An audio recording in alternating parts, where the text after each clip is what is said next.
everyone, it's Jack from WhatCulture.com. We're here in Manchester for WCPW Lights Out. Is everyone excited? Are you joking? Is everyone excited? Yeah. Are you guys excited? Yeah. What about just you? Yeah? Alright, cool, she said yeah. And we're going to do the fast count, so let's go. First of all, let's start off with all of this week's WWE news, and let's interview some people as well.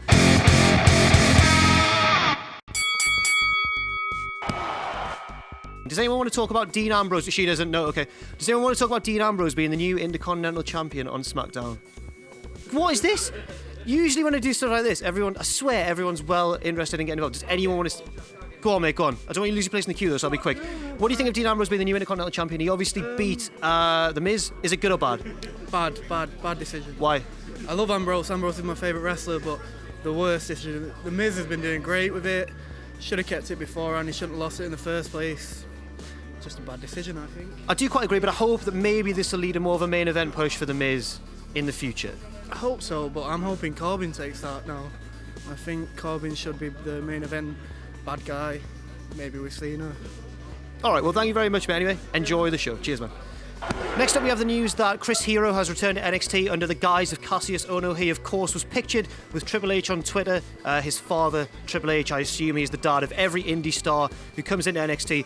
Will Chris Hero or Cassius Ohno do as well as last time? He was rumoured to have been the planned third man in the Shield alongside Seth Rollins and Dean Ambrose. So we'll see how it goes. Best of luck to Chris Hero. Hopefully it goes better this time around and he makes his way onto that main roster. And finally, the venue for WrestleMania 33 has been confirmed. Anyone got any knowledge of New Orleans? Have you been?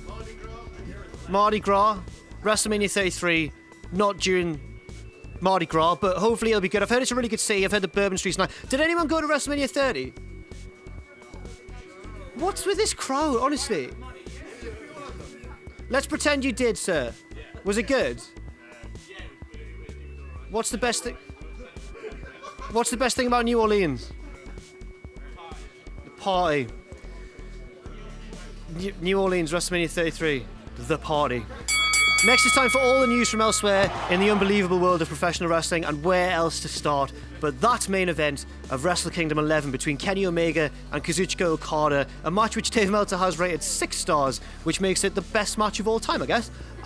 It was one of the best matches I've ever seen, genuinely. What did you think? Leave your thoughts in the comments below. But now we're going to very swiftly move on to the second piece of news, which is a very interesting tweet by Kenny Omega saying that he was going to reassess his options in 2017, hinting at a potential WWE move. However, there has been some skepticism because, of course, Kenny Omega likes to... Bit of a prankster, isn't he? Like Ben, the cameraman. Aren't you a bit of a prankster, Ben? Are you nodding the camera?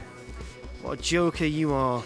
I personally lean towards the skeptical side of it. I think that he is just ribbing the audience, you bloody marks. And I don't think we'll be seeing Kenny Omega in WWE for a long time, maybe ever. New Japan would be fools not to push him to the moon. His performance was so good. I can't stress enough how good that match was. And finally, TNA have new owners. Dixie Carter is out of there. Anthem Media are now in charge, and Dixie is reportedly now just a minority shareholder. Other exciting news from the TNA deal, which I'll share with you, you cheeky folk. I'm sure you've heard it already. Jeff Jarrett is returning to the company, but rumours are that it's only going to be in an off-screen role, which I'm devastated about, because what is an episode of Impact without it ending with Jeff Jarrett beating the crap out of everyone?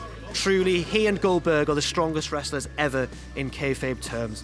Can TNA turn things around? I hope so. It's always nice to have strong promotions, aside from WWE, in the world of wrestling. We'll see if they can.